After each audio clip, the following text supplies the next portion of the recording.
Pada hari ini kita belajar akan firman daripada Tuhan.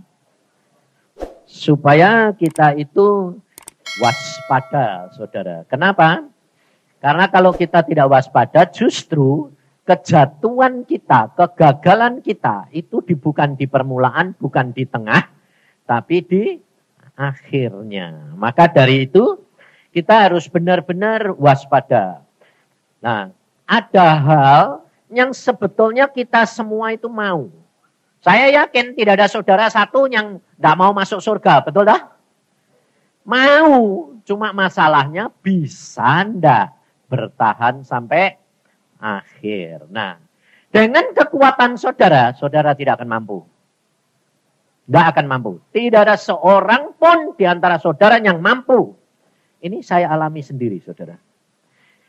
Justru kalau sudah tinggi, itu anginnya tambah deras. Nah, kamu salah sedikit saja bisa terbang, saudara. Bukan terbang naik ke atas, terbang ke bawah. Nah, coba saudara perhatikan, kejatuhan Musa itu tragis sekali. Orang yang dikatakan dekat kepada Tuhan, bicara muka dengan muka, bergaul dengan Tuhan begitu luar biasa. Dan dikatakan oleh Tuhan tidak ada seorang pun seperti Musa yang punya hatinya lembut seperti Musa. Tidak ada. Berarti satu-satunya dia toh. Ngerti saudara? Tapi dia tidak boleh masuk tanah Kanaan di saat yang terakhir. Ngerti saudara? Kejatuhan daripada Musa hanya karena apa? Teledor kata-katanya. Aneh enggak? Bukan melanggar perintah. Tapi hanya teledor kata-katanya. Loh, kok teledornya itu dalam bidang apa? Itu dikatakan oleh Daud di dalam Mazmur. Dikatakan di dalam Mazmur 106. Ayat yang ke 32-33. Mereka menggusarkan dia dekat air Meriba. Jadi bangsa Israel ini menggusarkan siapa? Siapa? Tuhan. Jangan Musa nih. Mereka menggusarkan Tuhan. Nah, ya, dekat air Meriba. Sehingga Musa kena celaka karena mereka. Aneh enggak? Kebalikan enggak? Yang digusarkan Tuhan, yang kena celaka siapa? Musa. Nah, ini loh saudara berbahayanya. Lalu ayat 33. Sebab mereka memaitkan hatinya. Hatinya siapa? Musa. Bukan hatinya Tuhan. Sehingga ia, siapa Musa? Teledor dengan kata-katanya. Loh. Teledor kata-kata apa coba? Ayo. Kalau kamu baca di dalam bilangan 20, baru saudara tahu. Makanya saudara baca Alkitab itu nyenengke. Kayak komik.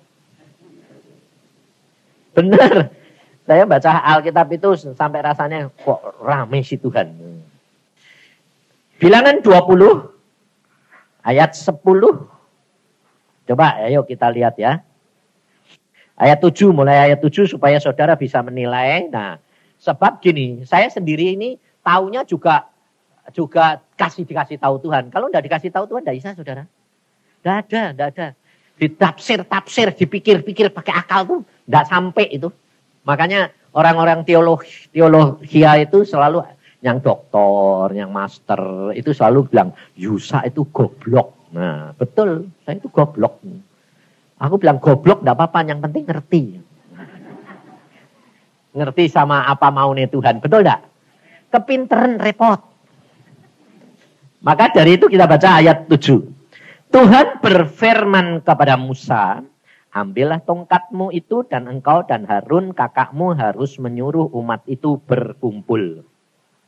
Katakanlah di depan mata mereka kepada bukit batu itu, supaya diberi airnya, sehingga demikianlah engkau mengeluarkan air dari bukit batu itu bagi mereka dan memberi minum umat itu serta ternaknya. Saudara perhatikan, Tuhan cuma merintah suruh apa? Mengatakan kepada bukit loh. Tapi nyatanya Musa mengatakan atau mukul? Lah kok teledor kata nih? Dia tidak ngomong. Malah tidak ngomong loh. Kok teledor? Aneh toh? Nah, bawahnya ini teledornya di sini. Ayat 9, lalu Musa mengambil tongkat itu dari hadapan Tuhan seperti yang diperintahkannya kepadanya. Lihat, seperti yang diperintahkan. Jadi dia nurut enggak? Nurut. Nah, makanya ada tahap-tahapnya, hati-hati. Dia nurut. Lalu ketika Musa dan Harun telah mengumpulkan jemaah itu di depan bukit batu, berkatalah ia kepada mereka. Jadi ini mulai bahayanya teledornya Musa di sini. Dengarlah kepadaku, hai orang-orang durhaka. Apakah kami harus mengeluarkan air bagimu dari bukit batu ini? Sesudah itu Musa mengangkat tangannya, lalu memukul bukit batu itu dengan tongkatnya 2 kali. Maka keluarlah banyak air, sehingga umat itu dan ternak itu dapat minum. Tetapi Tuhan berfirman kepada Musa. Nah, setelah melakukan kesalahan, Tuhan berbicara. Karena kamu tidak percaya kepadaku dan tidak menghormati kekudusanku di depan mata orang Israel, itulah sebabnya kamu tidak akan membawa jemaah ini masuk ke negeri yang akan kuberikan kepada mereka. Teledornya Musa di mana? Hai kamu orang-orang durhaka. Kenapa kok Musa kok ngomongin anak-anak Tuhan kok durhaka? Padahal orang Israel itu biji matanya Tuhan. Nah, berarti kan ngatain biji matamu itu durhaka. Nah, padahal Musa itu ngomong begitu karena apa? Hatinya pahit. Nah, kenapa kok hatinya Musa pahit? Karena Musa itu membela Tuhan. Karena bangsa Israel itu menggusarkan Tuhan. Nah, hatinya Musa pahit bukan karena Tuhannya marah. Tuhannya ternyata tidak marah kok. Digusarkan anak-anaknya, ya tidak marah tuh. Aneh Tuhan. Karena apa? Panjang sabar. Nah, tapi kita, hamba-hamba Tuhan ini kerap kali karena sudah mengenal. Nah, satu. Kedua, tiap kali bangsa Israel itu berbuat dosa, mau dihukum Tuhan, Musa ini doa puasa 40 hari, 40 malam, tidak makan, tidak minum. Minta belas kasihan si Tuhan, minta belas kasihan Tuhan. Tuhan bilang, ya sudah, tak ampuni. Jadi Musa merasa berjasa.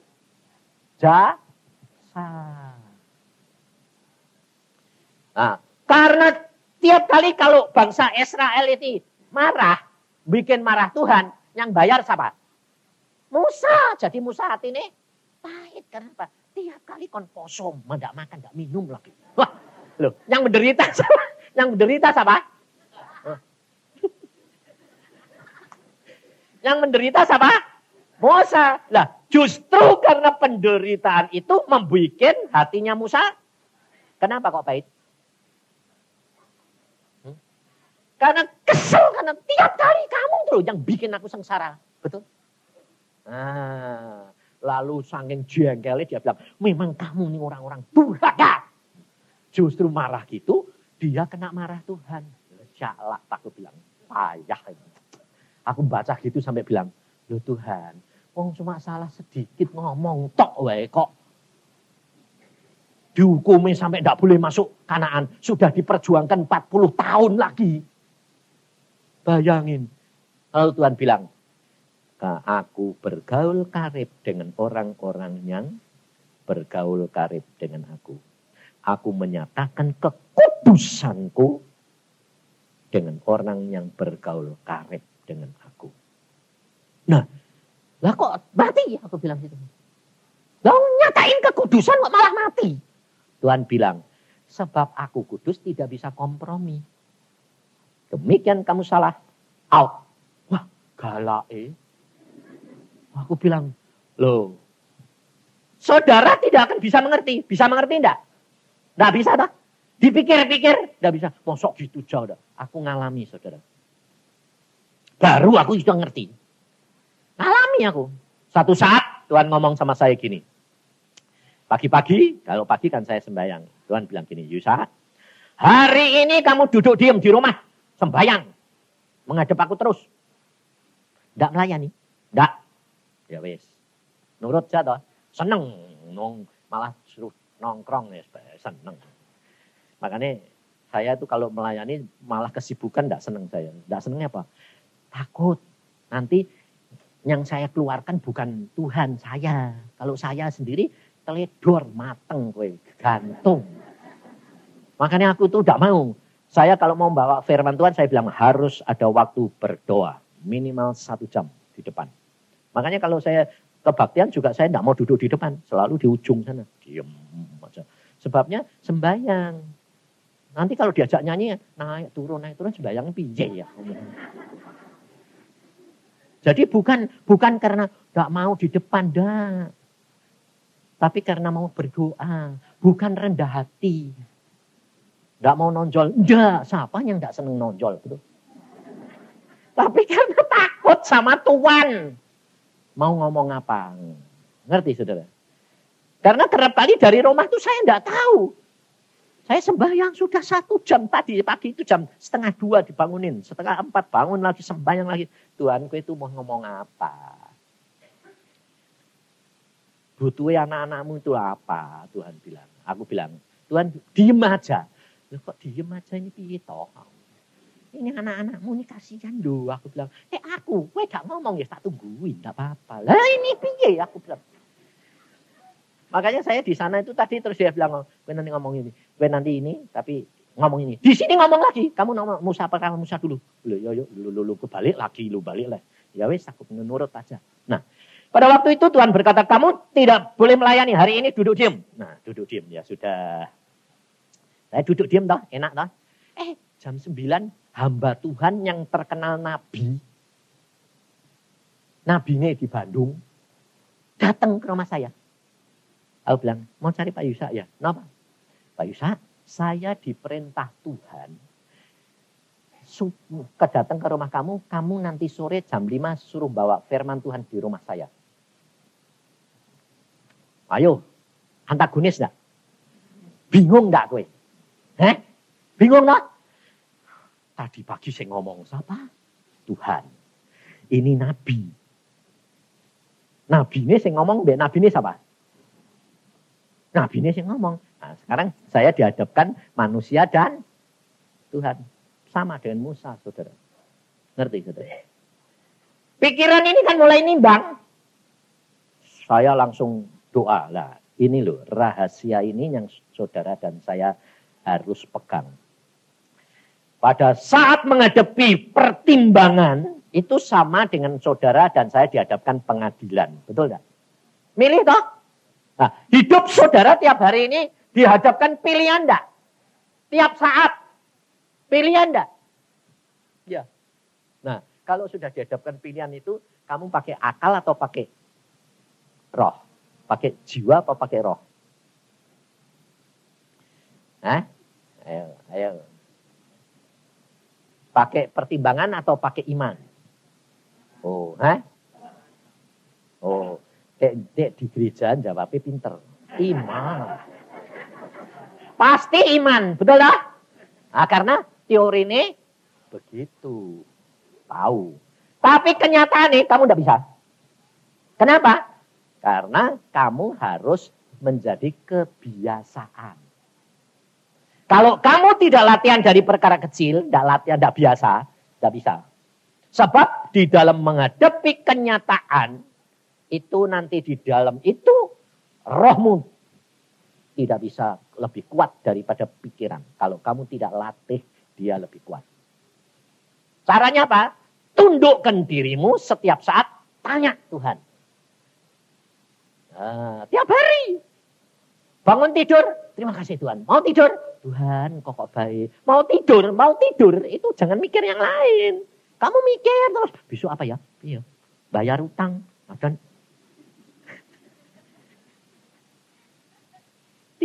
mau tidur itu sembahyang bilang gini, Tuhan kau tuh baik, sampai ketiduran. Nah itu namanya berlatih untuk bergaul akrab dengan Tuhan. Contohnya gini loh, orang kalau sedang pacaran, rindu mau tidur, mikiri pacarnya atau enggak? Mikir loh, sampai mimpi-mimpi loh. Loh betul enggak? Lah kamu ini pacarnya Tuhan enggak? Lah kok enggak pernah mikirin? Nah itu pacar apa itu? Anu tuh selalu backstreet itu. Maka nakal-nakal kamu ini. Nah, pada waktu itu saya langsung sembahyang saudara. Berdoa begini. Tuhan Roh Kudus. Loh yang ngomong sama kamu, sama aku tadi pagi siapa? Roh Kudus bilang, aku. Lah sing ngomong deh, nabimu ini siapa? Aku. Loh lah piye? Lah kok bertentangan? Diam dia. Saudara, dia diam. Dan dia membuat engkau harus mengambil keputusan. Lalu pada saat itu saya bilang, Tuhan, kau ini kan bikin bingung aku toh yo. Yang nyuruh dia kamu, yang nyuruh aku kamu. Lah terus aku ini kebingungan toh. Tuhan bilang, tetapkan. Akhirnya saya ngambil keputusan. Saya mendahulukan Tuhan daripada manusia, biarpun manusia itu nabi. Saya bilang, maaf, aku tidak mau melayani karena tadi pagi Tuhan ngomong sama saya, tidak melayani. Marah dia. Nabi ini marah. Dia bilang, kamu tidak percaya kalau yang ngomong sama saya itu Tuhan. Saya bilang, percaya? Orang tak tanyai kok. Lah kok kamu tidak nurut? Loh, lah soalnya Tuhan ngomong sama kamu, Tuhan ngomong ke aku. Daripada aku nurut kamu, lebih nurut Tuhan itu ya. Meskipun kamu jengkel. Saudara tahu? Ternyata dia jatuh. Jatuhnya kenapa? Marah. Tidak dipercaya. Gengsi dong. Ngerti saudara? Jatuh dia. Aku bilang, maaf. Saya bukan tidak percaya. Saya percaya. Yang ngomong sama kamu itu tadi Tuhan. Wong Tuhan yang ngomong ke aku. Nah kok tidak nurut? Dua-dua Tuhan ngomong ke kamu. No. Tapi maksudnya Tuhan itu, kamu disuruh goda saya. Ayo, Tuhan suka goda enggak? Tuhan suka goda enggak? Suka enggak? Tuhan tuh suka main-main. Bukan main-main bohong-bohongan enggak. Suka bikin ketegangan. Suka bikin nguji kamu. Ada loh ayatnya. Tuhan yang goda di dalam Yeskel. Nanti jangan tanya ayatnya, baca dewek. Ada ayatnya pasti. Saya tanya. Ada ya, ada. Aku yang menggoda nabi itu. Lalu dia pulang marah. Saya masuk kamar sembahyang. Tuhan, engkau ini kok aneh-aneh sih Tuhan. Aku bilang itu. Nyuruh dia suruh anu. Kamu ngomong nyuruh saya. Ini piye ya? Aku bilang. Tuhan baru ngomong saudara. Dia bilang apa? Berbahagialah engkau karena kamu mendahulukan aku. Seandainya kamu tadi nurut dia, lebih takut karena dia predikatnya nabi, kamu tak bunuh. Lu kok galak amat? Aku bilang, masa gitu coba bunuh? Tuhan bilang apa? Aku bunuh kamu. Karena apa? Aku tidak bisa pakai kamu sebagai hambaku. Bayang. Sampai gemeteran keringet dingin, saudara. Kok galak sih Tuhan? Bukan galak. Tapi aku minta hatimu selalu tertuju kepadaku. Ngerti saudara? Ada harga yang saudara harus bayar. Saudara.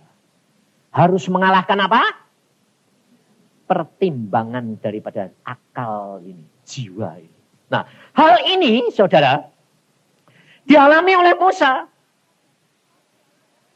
Maka dari itu biarpun orang yang dekat Tuhan sekalipun. Kalau hatinya pahit. Pasti teledor. Maka jaga hatimu saudara. Jangan pahit.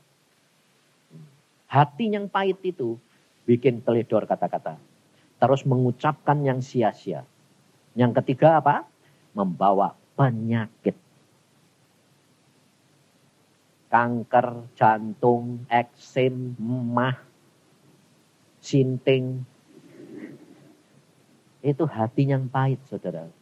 Ngerti saudara? Tidak bisa mengampuni. Dan itu dihukum. Maka Musa tidak boleh masuk Kanaan karena melanggar kekudusan. Tapi kalau saudara melanggar perintah masih diampuni. Tapi kalau kamu melanggar kekudusan, maka kamu dihukum dengan dagingmu, dilarang, dimusnahkan. Tapi jiwamu diselamatkan. Tetapi kalau kamu melanggar kemuliaan Allah, tidak ada ampun. Seperti setan. Dibuang ke neraka. Ngerti saudara? Jadi ada tingkatnya ini. Makanya hamba-hamba Tuhan, kalau saudara melayani, kalau saudara dekat Tuhan, mulai berbicara, mulai akrab dengan Tuhan, hati-hati, jaga hati, jangan pahit, jangan gampang kesinggung. Gengsimu itu lebih baik buang, rugi saudara. Maka dari itu kita harus belajar benar-benar. Karena apa? Karena Tuhan itu menyediakan kepada saudara dan saya tanah Kanaan, betul toh? Tanah Kanaan saudara nanti di mana? Di mana? Kok surga itu? Nah, itu tandanya membacamu Alkitab belum komplit.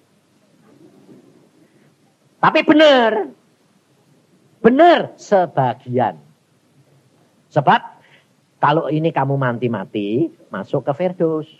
Anak Tuhan ya toh? Nah, Firdaus itu surga tingkat 3. Tapi setelah nanti bumi dihapus, setelah kerajaan 1000 tahun, setelah semua dimusnahkan, pengadilan akhir, nanti Firdaus itu diturunkan Tuhan, bumi ini dilenyapkan Tuhan, dihancurkan jadi muluki lagi, hilang.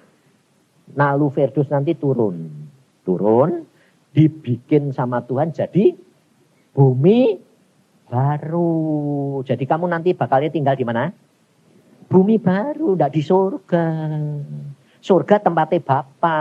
Nah, nanti Tuhan Yesus yang turun dari surga ke bumi baru tinggal bersama kita. Loh. Dengan tubuh baru. Jadi nanti kerja enggak?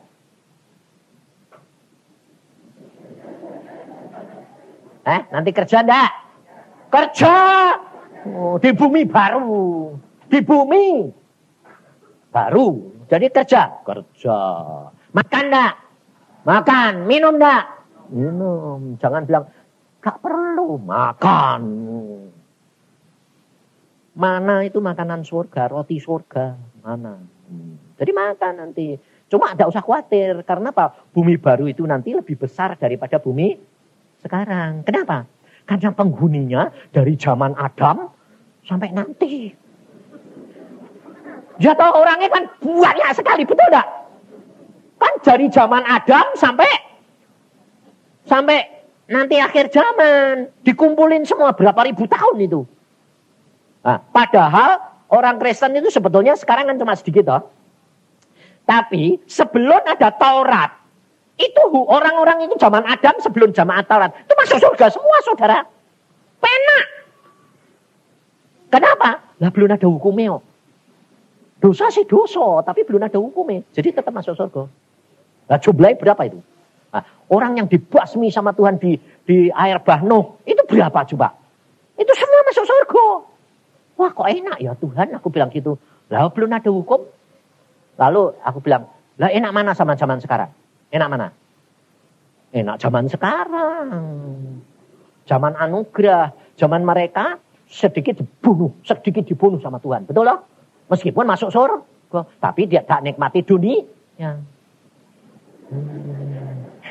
Padahal dunia ini diberi supaya kamu menikmati enggak? Iyalah, kamu sekarang ini jadi orang Kristen nikmati enggak? Nikmati apa sengsara? Kalau kamu punya iman yang benar, kamu pasti menikmati.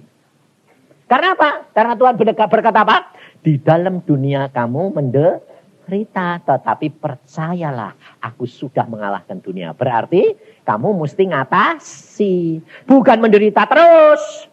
Lah kalau kamu menderita terus, kenapa? Karena imanmu merosot, salahmu. Nah, sebab apa? Sebab Alkitab itu semua saudara dan saya harus berjalan di dalam iman. Nah, kenapa Tuhan Yesus berkata di dalam dunia kamu menderita? Karena Tuhan Yesus tahu kamu di dunia ini adalah domba di antara serigala. Jadi serigalanya banyak, dombanya sedikit, atau dombanya banyak, serigalanya sedikit? Serigalanya lebih banyak, dombanya sedikit. Lah kamu ini domba atau anak domba? Ayo, kamu ini domba apa anak domba? Nah, pinter. Kamu ini kadang-kadang dikirim Tuhan sebagai domba. Tapi kadang-kadang dikirim sebagai anak domba. Lah kamu tidak tahu. Kadang-kadang orang Kristen gini. Aku anak domba. Lalu kamu jadi direktur perusahaan. Perusahaan dunia. Ya toh? Milik orang dunia. Jadi serigalanya banyak enggak? Nah, kamu direktur yang penguasa. Tapi penguasanya ini tidak ngerti. Dia jadi anak domba. Lah anak domba itu punya tanduk enggak? Enggak. Sama serigala Iya dinyet-nyet. Nah, jadi direktur tapi tidak punya tanduk, tidak punya kuasa, ya dihina sama Kan Tuhan berkata, ngalah. Lah anak domba itu tidak bisa nanduk. Tidak punya tanduk. Ngerti tidak? Ini kesalahan orang Kristen. Orang Kristen kalau di dalam dunia perusahaan, di dalam perdagangan, di dalam menjadi karyawan, menjadi pejabat, dia adalah domba, tidak anak domba. Dia punya tanduk, dia punya kuasa. Tapi Tuhan berkata apa? Tapi kamu harus cerdik seperti ular, tapi tulus hati seperti merpati. Loh. Jangan jadi ular. Kumpulannya mbak serigala mbak ular jadi ular. Lah ya repot, salah. Saudara harus punya kuasa. Tanduk itu tanda kekuasaan. Saudara harus punya kuasa. Saudara harus tegas. Saudara harus disiplin. Saudara harus tulus. Saudara harus jujur. Seperti Yesus. Makanya Tuhan berkata, kalau saudara sama saya diutus sebagai domba, Tuhan berkata, kamu harus cerdik seperti ular, tapi harus tulus hati seperti merpati. Tetapi kalau kamu diutus sebagai anak domba, kamu tidak usah cerdik. Yang dibutuhkan apa? Nurut Tuhan. Karena apa? Tidak boleh bawa pundi-pundi, tidak boleh bawa apa-apa. Jadi bergantung pada Tuhan. Nah, kenapa? Kapan kamu diutus oleh Tuhan sebagai anak domba? Pada waktu kamu nginjil, pada waktu kamu di dalam rumah, pada waktu kamu di gereja. Itu status kamu sebagai anak domba.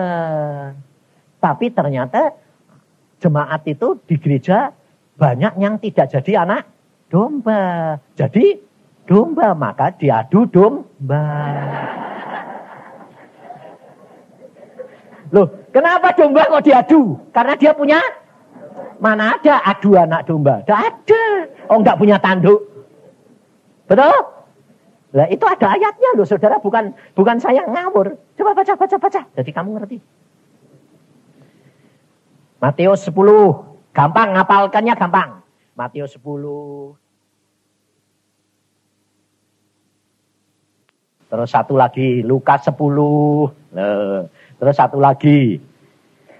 Yohanes 10, loh, pena itu khusus tentang domba, saudara.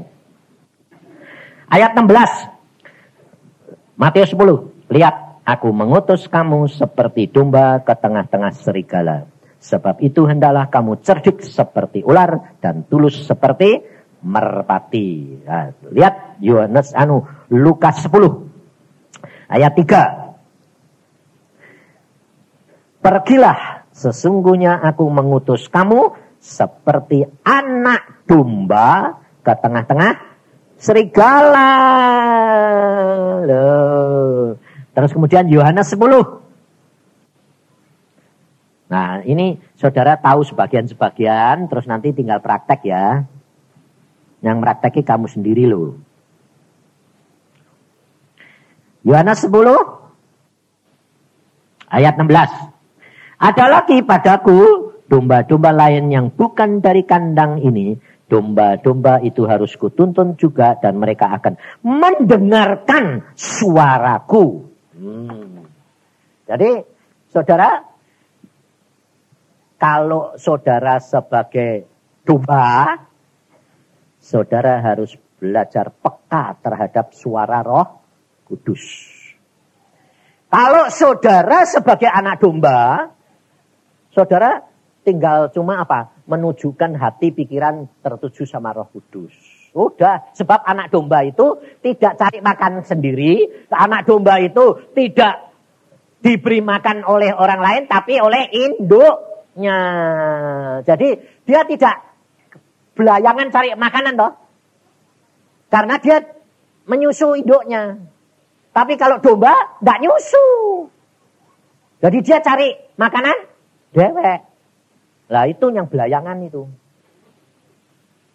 Maka dari itu saudara harus tahu. Jadi kalau saudara sebagai domba, saudara sebagai utusan Tuhan di serigala, di tengah-tengah serigala, tidak usah takut. Karena saudara punya tanduk. Serigala takut sama tanduk domba. Kenapa? Serigala itu beraninya cuma rombongan. Kalau sendiri-sendiri tidak berani. Ya toh? Nah, kamu justru dombanya itu berani sendiri. Karena bersama dengan Yesus. Maka dari itu saudara perhatiin. Tuhan mengatakan kepada bangsa Israel, aku akan memberikan tanah Kanaan. Tanah yang penuh susu dan madu. Nah, tetapi pada waktu bangsa Israel sudah di dekat Kanaan. Lalu Tuhan mengatakan, utusan ke sana untuk mengintai. Nah, mereka mengintai. Waktu diintai ternyata bentengnya besar-besar, orangnya besar-besar. Takut dah. Nah, itu sebabnya saudara. Tuhan itu kalau mau memberkati kamu mau dibawa ke tempat yang lebih tinggi atau lebih rendah? Nah, tapi selalu kamu harus tahu. Kalau Tuhan yang nyediain kamu pasti dihadapkan dengan benteng yang kokoh-kokoh. Orang yang gede-gede. Sehingga menyebabkan kamu takut, khawatir. Di situ letaknya ujian. Di situ letaknya kamu berkat atau kutuk. Ngerti saudara? Makanya kerap kali anak-anak Tuhan itu tidak sampai kepada akhir itu karena apa? Jatuh di tengah jalan ini. Banyak pertimbangan. Saudara, pikiran dan hatimu harus tertuju hanya kepada firman Tuhan. Kalau Tuhan sudah janji, tanah Kanaan dan itu milikmu. Wes, jangan banyak pikir-pikir. Kamu harus punya jiwa seperti Yusa dan Kaleb. Nah, di dalam Alkitab itu berkata, baca di dalam Bilangan 14 ayat 24. Tuhan berkata apa? Tetapi hambaku Kaleb, karena lain jiwa yang ada padanya, dan ia mengikut aku dengan sepenuhnya. Ngerti saudara? Jiwanya lain, bukan rohnya. Rohnya sama. Betul lah? Tapi jiwanya lain. Nah, jiwa ini, saudara, makanya saudara itu, saya senang anak-anak tadi ada. Kenapa? Saudara harus mulai dari kanak-kanak. Bahkan jangan dari kanak-kanak. Mulai dari kandungan. Kalau istrimu ngandung, saudara harus berdoa tiap hari. Ngomong. Saya itu diajari Tuhan. Tuhan bilang, kamu ngomong. Iin pada waktu dikandung. Kamu doain anakmu. Loh, di dalam kandungan belum ngerti kok Tuhan. Sudah ngerti. Hah? Loh, aku ribut sama istriku. Dengar. Loh, kamu nih baca Yohanes pada pembaptis pada waktu di dalam perutnya Elisabeth dah. Pada waktu Maria bilang salam. Dia yang gelonjak-lonjak, keroncalan. Oh ya. Jadi dalam perut sudah ngerti Tuhan. Sudah ada jiwanya itu. Jadi omongin tiap hari. Oh gitu. Terus mulai saya praktek. Nah, Dengar ya, bapakmu ngomong. Jadi kayak orang gila enggak? Hah? Makanya kalau jadi Kristen itu jadi gila. Tapi gila terhadap Tuhan menurut firman. Saya ngomong, dengar ya. Mamahmu itu punya watak yang jelek. Kurang tekun, tidak taat, setia. Kalau suruh sembahyang ngantuk. Kamu jangan punya sifat kayak mbokmu kayak gitu ya. Terus gantian, sudah amin, mboknya sembahyang. Nah, kamu jangan punya sifat bapakmu ya. Nah, gitu. Bapakmu tuh keras hati, diktator, enak menang sendiri. Kamu nanti perempuan atau laki, pokoknya jangan punya sifat kayak bapakmu. Nah, dalam nama Tuhan Yesus, punya sifatlah Yesus. Saudara, Tuhan itu luar biasa. Makanya Iin barang itu, ya mata keranjang sedikit. Tapi enggak kayak bapak super mata keranjang. Nah, sebab apa? Watak itu tetap bekas-bekasnya ada enggak? Saudara sudah jadi bertobat, sudah ditebus Yesus, tapi tetap wataknya ada enggak bekasnya? Ada. Enggak bisa hilang, saudara. Kadang-kadang timbul meneh. Ayo jujur ini loh. Laki perempuan di sini coba. Sama enggak? Sama. Kalau bekas mata keranjangnya, biarpun sekarang sudah punya anak istri, kadang-kadang muncul enggak? Sudah bertobat lagi, muncul enggak? Muncul enggak? Muncul. Enggak usah malu-malu. Masalahnya itu bisa ngatasi pada, betul enggak? Makanya jangan poseng. Jangan lalu gini, aku sudah bertobat. Sudah ditebus Yesus. Kok watakku jelek-jelek masih? Itu perlunya supaya saudara berbuah. Karena buah roh itu bukan buah roh. Itu bukan roh. Tapi adalah karakter. Itu perbuatan daging. Sabar, rendah hati, lemah lembut. Sukacita, damai. Loh, itu buat menikmati dunia, saudara. Maka dari itu enak kita. Sekarang ini kita dunia nikmati, surga nikmati. Ya dah? Saya ini sudah hampir selesai, saudara. Udah selesai Desember ini. Tuhan bilang, selesai Desember, kamu tidak usah pergi keluar lagi. Januari masuk doa puasa. Aku mau banyak bicara sama kamu. Wah, aku ya nurut aja, santai. Kenapa? Karena dia sudah ngomongnya gini. Waktu saya di Temanggung, tengah malam Tuhan ngomong gini, bisa? Kenapa Tuhan ngomong? Oh, dikasih sertifikat, saudara. Apa sih ini? Ini sertifikatmu. Loh, sertifikat apa? Kamu sudah lulus. Lulus Tuhan. Loh, berarti aku selesai. Selesai sampai Desember. Terus habis itu tunggu. Nah, ini waktunya saya tidak kasih tahu kamu. Sebab nanti ribut. Tunggu nanti sampai aku setelah ngomong sama kamu dan aku akan jemput kamu sendiri. Wah, itu rasanya itu saudara.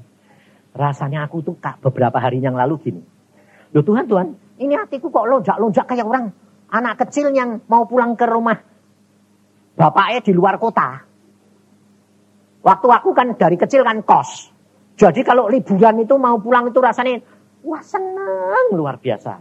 Mau pulang ke rumah papa. Aku kok lonjak-lonjak ini ada apa sih Tuhan? Aku bilang gitu. Tuhan ini bilang, karena rohmu sudah tahu bahwa kamu akan bersama dengan aku. Wah puji Tuhan. Saudara, bagaimana saudara dapat memuliakan nama Tuhan? Tuhan Yesus berkata, aku memuliakan Bapa dengan menyelesaikan pekerjaan yang dikehendaki Bapa. Ngerti saudara? Bukan pekerjaan Allah, tapi pekerjaan yang dikehendaki Allah. Beda. Kalau mengerjakan pekerjaan Allah, itu melayani apa saja. Tapi mengerjakan pekerjaan yang dikehendaki Allah adalah spesifik buat kamu. Allah ngomong sama kamu, kamu jadi MC. Tidak jadi yang lain. Kamu jadi penginjil, tidak jadi pendeta. Nah, itu pekerjaan yang dikehendaki. Tapi kalau pekerjaan Allah biasa, kamu boleh milih. Yang netepin kamu dewek. Nah, jadi Allahnya siapa? Kamu dewek. Ngerti saudara bedanya? Itu bedanya itu tipis sekali saudara. Makanya hati-hati. Maka hati-hati. Saudara tahu? Musa pada waktu sudah hampir masuk. Musa jatuh juga toh? Bukan jatuh. Musa kawin lagi dah sama perempuan Kusi. Musa kawin lagi. Padahal di hari tuanya itu kan sudah punya anak, sudah istri ya toh. Kawin lagi. Nah, kalau kawin lagi sama yang tua atau yang muda? Hah? Yang muda mana ada kawin sama luwih tuwek. Ada yang pada tuwek, lebih tuwek ada, tapi ya sama-sama masih muda. Tapi kalau umur Musa sudah 110, istrinya umur berapa? 20, ya bodol nanti gantung. Nah, dia kawin lagi sama perempuan Kusi, saudara. Sebetulnya itu salah apa enggak? Hah? Salah, tetap salah. Bagaimanapun juga ternyata si Musa yang orang dekat sama Tuhan, dagingnya juga lemah loh. Jadi kamu hati-hati, bapak-bapak ini, ibu-ibu, jangan bilang, saya bilang ngomongin jangan tidak terhadap bapak tok loh. Bapak dan ibu, sebab zaman akhir zaman ini yang dilanda oleh roh percabulan dan perjinaan itu bukan laki tok, perempuan-perempuan zaman sekarang. Ngerti? Perempuan-perempuan. Sebab saya kerap kali nganselin orang. Perempuan-perempuan yang suka kabur. Saya sampai kaget. Loh, kamu kan sudah punya suami sih. Iya, tak tanggung jawab Pak, tak tinggal. Loh. Oh, terus mau tinggal tuh sendirian kawin lagi. Kawin lagi. Loh kok gitu kenapa? Terus yang kedua, tak tinggal lagi. Kawin lagi. Saya pernah ngonseling, saudara. Anak pendeta. Aku bilang yang pertama. Gabung dua itu susah. Wong dilahirkan punya watak yang aneh-aneh. Campur itu susah sekali. Dan Tuhan itu memberi kamu itu bukan yang sama. Tapi saling melengkapi.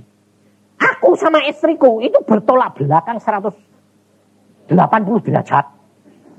Saya senengnya to the point. Dia alon-alon asal kelakon. Loh. Kalau saya ngomong, langsung trek to the point. Aku bilang, yang aku mau pergi ke pasar. Nah, mau beli ini.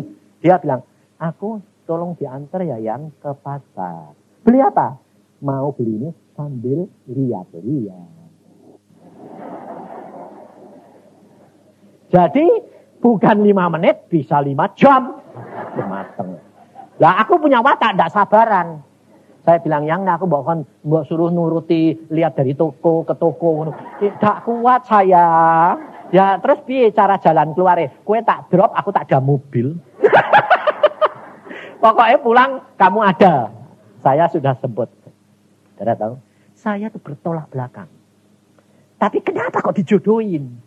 Karena Tuhan bilang, itu yang paling sebab aku mau kamu jadi sempurna. Nah, kekuranganmu ditutup istri, kekurangan istri ditutup kamu. Supaya anakmu nanti lebih baik. Kalau kue sama, cepet. Anaknya super cepet. Kamu cerewet, dapat cerewet. Anaknya super cerewet. Betul enggak? Lalu sing siji mata keranjang. Wong ini mata keranjang senengnya cari yang mata keranjang. Anaknya super mata keranjang. Rusak enggak? Itu bukan benih ilahi. Itu turunannya setan. Tapi saudara kalau mau cari mantu, cari jodoh, cari yang sifatnya sama apa yang bertentangan. Nah iya, enggak ngerti kamu. Makanya jangan milih dewek, sembahyang. Aku dulu ya sembahyang. Tuhan, jodohku siapa? Tuhan bilang, itu. Aduh Tuhan. Saya tuh pacaran sama istri saya tuh 13 tahun loh. Tapi tiap hari ribut terus. Kenapa? Lah gak cocok. Nanti saya sukanya makanan Indonesia. Dia sukanya makanan Belanda. Aku keju gak suka. Sekarang suka semuanya. Tanya istriku, saya sekarang masakan Belanda suka saya. Nah kenapa? Karena pinternya dia. Dia tidak bisa bilang gini, ini enak. Oh tidak mau saya. Aku kalau dilarang malah tak sengaja tidak mau. Dan kalau dia masak gitu, masakan Belanda dia bilang, enak yang. Tidak. Saya bilang, tidak. Makan dewek. Dia enggak. Dia masak Indonesia juga. Saya makan, dia cuma gini. Yang. Kamu kan mau nyenengin aku toh ya. Oh ya. Terus cuma ngerasain sedikit aja. Nah, jadi saya coba dicecap aja. Tuh kok lumayan ya. Lah enak toh. Lagi. Soalnya istri itu penolong itu bukan merintah, tapi mengarahkan. Itu Roh Kudus. Roh Kudus itu, saudara, kalau bergaul karib sama Roh Kudus itu selalu mengarahkan, tapi tidak memerintah. Jangan lupa, Roh Kudus tidak pernah merintah, mengarahkan. Yesus merintah, karena dia Tuhan. Tapi Roh Kudus penolong. Makanya perempuan-perempuan itu belajar dari Roh Kudus. Roh Kudus itu selalu mengarahkan. Tidak pernah. Contohnya gini, saya pada waktu gak punya rumah.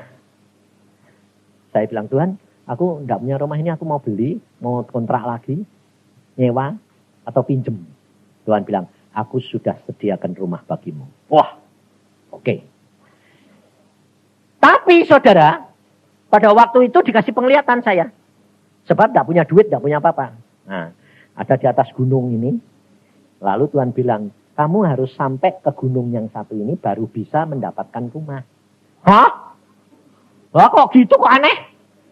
Oh, katanya engkau nyediain. Iya, tapi semua harus diraih dengan iman. Bukan dengan perbuatan. Kalau aku yang nyediain, itu ada tantangan yang besar. Goliat harus dilalui. Wah, ya wes. Waktu dikasih penglihatan gitu, saya bingung. Lah, jauhnya kok kayak gini, lagi turun lagi naik lagi lah. Aku nanti dapat rumah berapa puluh tahun. Lalu Tuhan bilang, dalam waktu 1 jam kamu harus sampai ke gunung itu. Wah, wong tak hitung isa bulanan setahun no, malah 1 jam. Ya udah mungkin toh Tuhan. Nah, Tuhan bilang, dengan iman segala sesuatu mungkin. Bagaimana caranya? Nah, jangan langsung gini. Ya sudah, saya turun, lari cepat. Udah sampai. Mana caranya Tuhan? Roh Kudus ngomong. Roh Kudus, engkau kan penolongku. Bagaimana bisa sampai sana? Roh Kudus ngomong gini. Loh, kalau berani, loncatlah. Ayo, itu perintah atau anjuran? Anjuran, saudara, pengarahan. Saya bilang, loh Tuhan loncat ya tidak mungkin toh ya. Wong kamu ngerti aku tidak bisa terbang.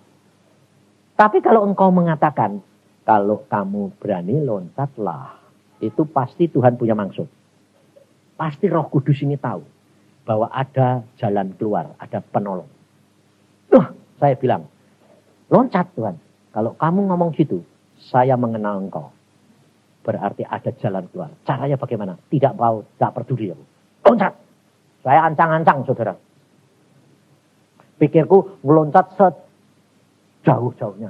Paling-paling 3 meter. Padahal ini gunung di gunung. Tapi saya ancang-ancang. Nah, ngerti? Iman itu begitu. Percaya, nekat. Harus ada nekat, ada tekad. Nekat sama tekad itu beda loh. Tekad itu usaha. Nekat itu berani mati. Karena Yesus berkata apa? Kamu harus setia sampai mati. Nah, jadi saya ancang-ancang, lari saya. Tapi mau lihat ke bawah takut, lihatnya ke atas. dalam. Tuhan Yesus loncat sekeras-kerasnya jauh-jauhnya. Paling-paling cuma 3 meter. Bluk. Tapi baru jatuh semeter. Enggak ke jurang. Cuma jatuhnya cuma semeter. Hari ngerti gitu kan ya enggak usah repot-repot ancang-ancang toh ya. Ternyata ada jembatan kaca. Lah kaca itu kan tembus pandang. Jadi saya dari atas lihat gini ya. Lihat jurang. Tapi ada kaca. Bening luar biasa. Loh kok ada kaca. Langsung tahu ya saya lari. Belum 1 jam. Sudah sampai. Saya bilang aku sampai Tuhan. Lalu Tuhan berkata bagaimana? Berbahagialah kamu. Kalau kamu berani nurut. Loncatlah. Nah, tapi engkau enggak ngomong. Coba kamu ngomong toh. Loncat, jangan takut. Di bawahnya ada jembatan kaca. Loncat. Loh ya toh? Hah? Kamu maunya gitu toh? Nah, itu. Enggak bakal. Roh Kudus enggak mau ngasih tahu kamu gitu, saudara. Sebab kamu harus jalan dengan iman, bukan dengan pengertian. Maka dari itu, jangan takut, jangan khawatir. Apapun yang terjadi, Tuhan sudah rencanakan kamu yang terbaik. Ada tantangan, pandanganmu hanya kepada Tuhan, harapanmu pada akhir. Kamu berkata, aku pasti sampai. Caranya bagaimana? Tidak tahu. Tuhanku adalah jalan, Roh Kudus penolongku. Kamu setiap saat tanya, Tuhan maumu apa? Maumu apa? Jalan aja. Kau akan sampai dan kemuliaan Tuhan akan kau alami. Amin. Mari kita berdoa. Tuhan, firman-Mu sudah hamba sampaikan.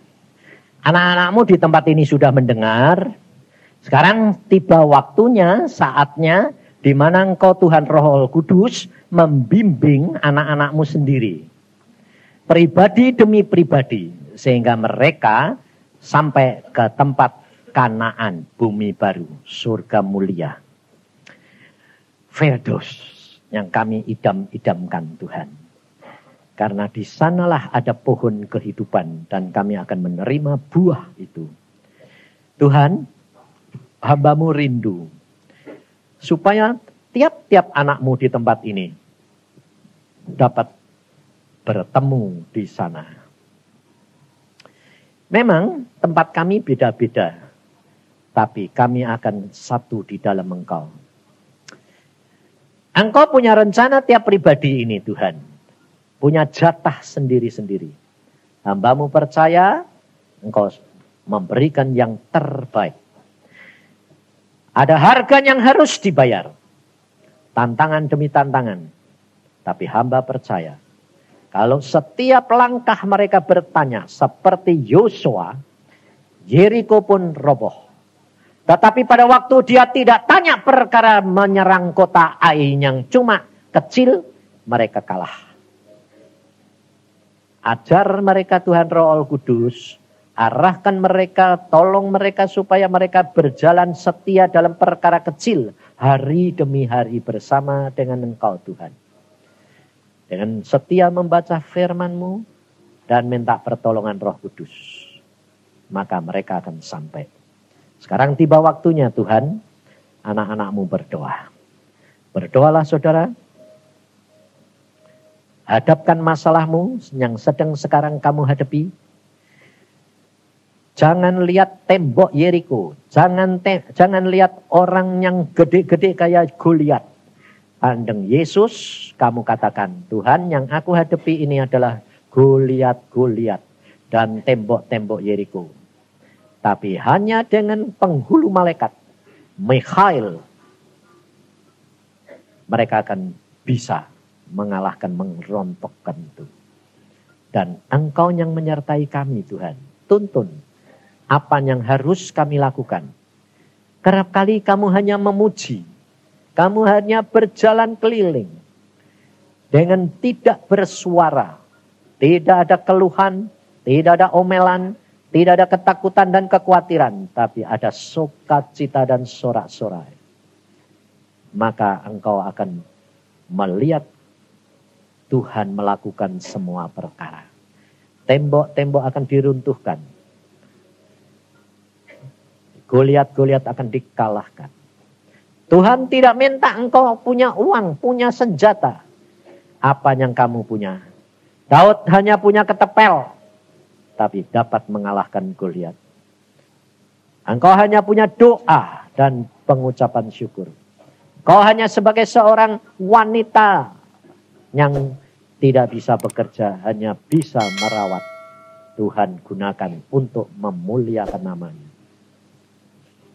Tidak ada yang mustahil bagi Allahmu. Oh Yesus, sikia karatas sakata kaya karatas